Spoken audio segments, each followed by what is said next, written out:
So hello everyone. I'm sorry. So hello everyone, my name is Z.L Li, and I'm come from National Chongqing University. Today I'm going to introduce about bandgap engineering of in-gas gallium arsenide antimonide multi-quantum well with and without strain compensation for above 1 micrometer emission. And my thesis advisor is Charles Tu. So first, here's my outline. First, I will introduce about why we pursuing long wavelength emission. And second, I will introduce how we approach long wavelength emission. And third part is what we simulate and growth for the samples, and then make the conclusions. And there are two reasons why we are pursuing long wavelength emission. First one is transparent through screens. Nowadays, VCSELs are commonly used in cell phones for facial recognition, and screen of smartphones allows longer wavelength pass-through. This way, we can try to create a true full screen phone. And the second one is for eye safety. The maximum permissible exposure for the longer wavelengths is much greater than the shorter wavelengths. Okay, so the longer wavelengths is usually produced by indium phosphide substrate, but there's some reason why we choose the gallium arsenide substrate. So first one, the indium phosphide substrate has smaller contrast of refractive index. It means it needs more pairs of dBr to increase reflection than gallium arsenide. The second one, indium phosphide is more expensive and fragile substrate than gallium arsenide. And the third one, the indium phosphide has smaller thermal conductivity than gallium arsenide.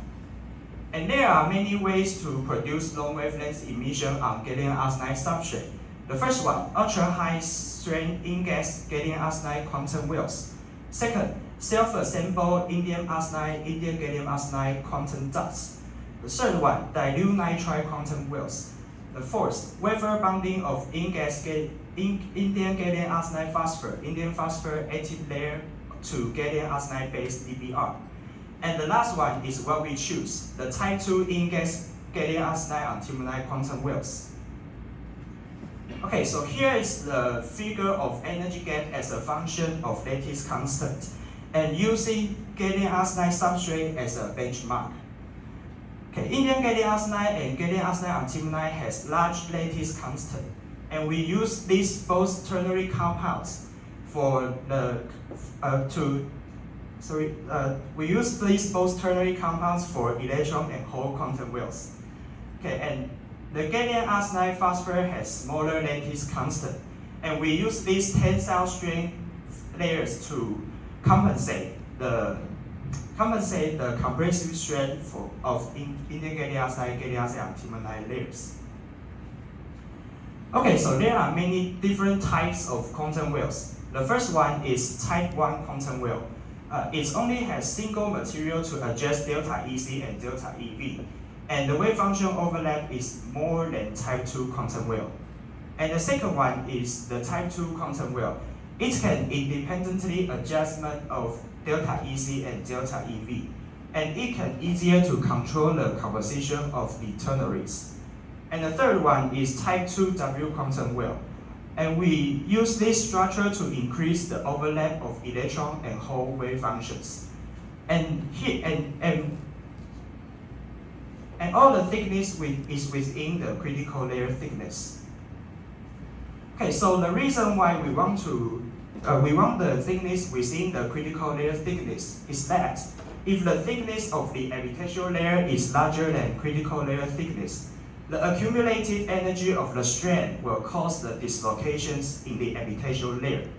And we can estimate the thickness of each layer that needs to be thinner than the critical layer thickness. Okay, so type 2 in-gas gallium arsenide antimonide quantum wells were grown on gallium arsenide 100 substrate by molecular beam epitaxy system in 3 different structures. And we use console for simulating the effective band gaps, electron and hole wave functions, electron and hole wave function overlap, and the emission wavelengths at room temperature. Okay, so here is the calculation results for W quantum well emission longer than 1 micrometer.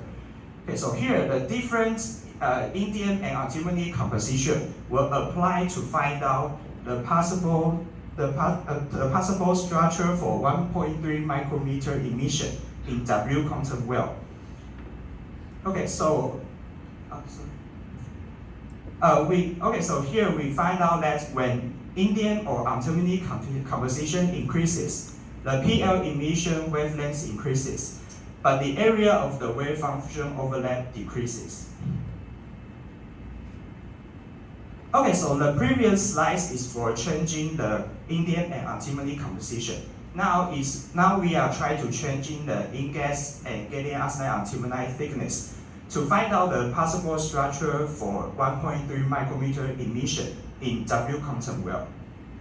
Okay, so for the longer wavelengths, increasing InGas thickness is more effective than increasing the gallium arsenide antimony thickness. This is due to the material's smaller electron effective mass. And for the larger overlap, we try to decreasing the gallium arsenide thickness is more effective than decreasing the InGas thickness. Okay, so this is the contour plot of emission longer than 1 micrometer. Okay, so we increase the wavelength upward every 100 nanometers and marks the corresponding wavelength with the black line. And here we also indicate our target wavelength about 1380 nanometer. Through this figure, we can estimate the wavelengths that can be achieved at which indium and antimony compositions. Okay, so now I'm going to talk about the experience results for the first structure we discussed. A type 2 InGas gallium arsenide antimony quantum wells with strain compensating layers. So the wavelength is 1110 nanometer and wave function overlap is 70%. And the wave function overlap is the lowest among all samples. Okay, so and here we show the temperature dependent photoluminescence. And we notice that the higher antimony percent cause weak PL and vanishes at low temperature around 190 K.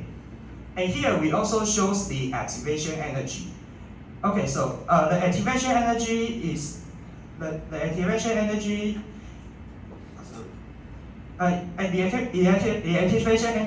shows that how much energy a carrier needs to escape from the quantum well.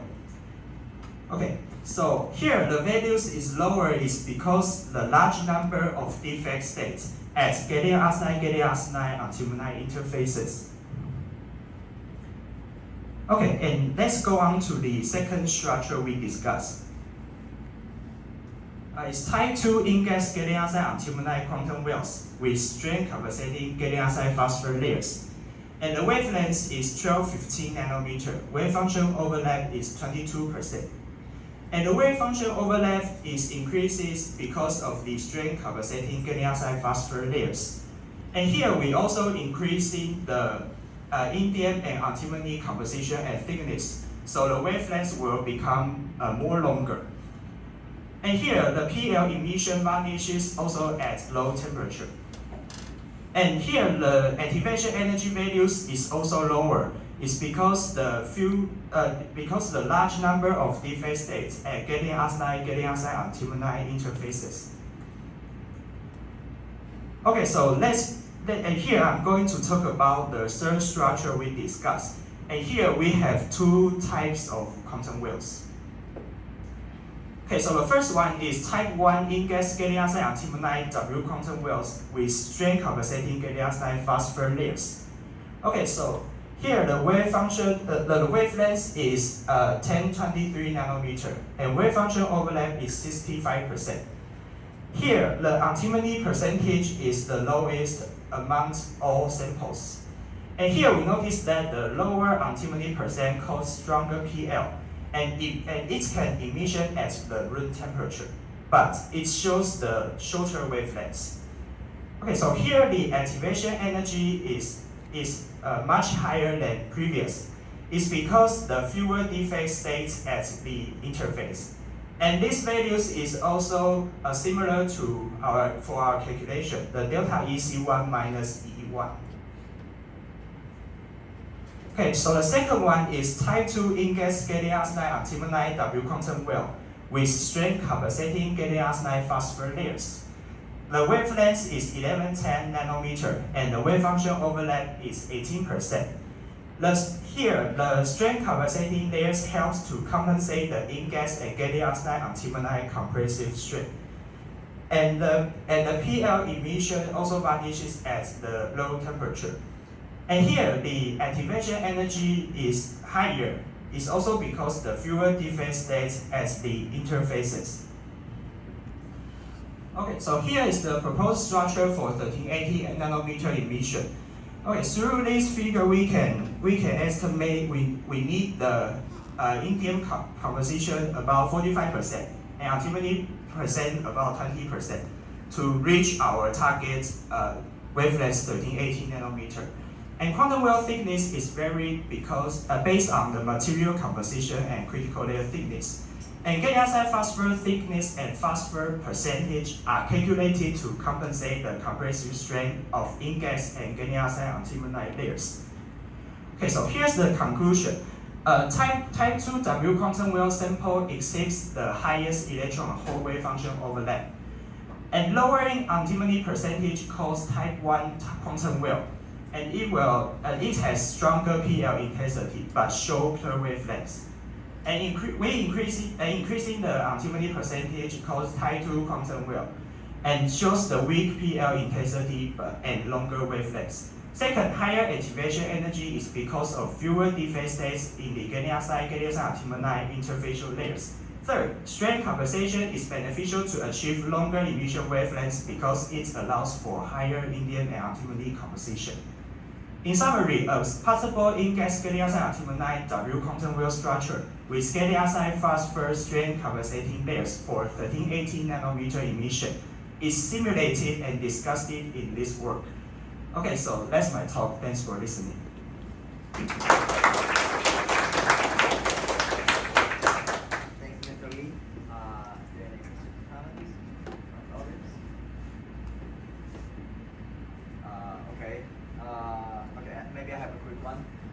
So you doing very good regarding the quantum well research. Maybe you already know that there are the other type of the laser structures, for example, quantum wire.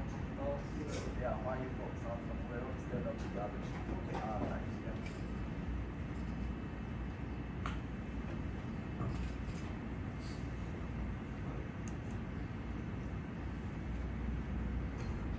You mean this one, right? So here we mentioned about the 5 points about producing long wavelength emission, but for before the fourth topic, there are some disadvantage in these four types of quantum well. Yeah, just like the first one is the ultra high strength. This one has more large strength than our quantum wells. And the second one, the active layer is lower than the quantum well because this one is quantum dots. And the third one, the dilute nitride, this one has more defects than our quantum wells.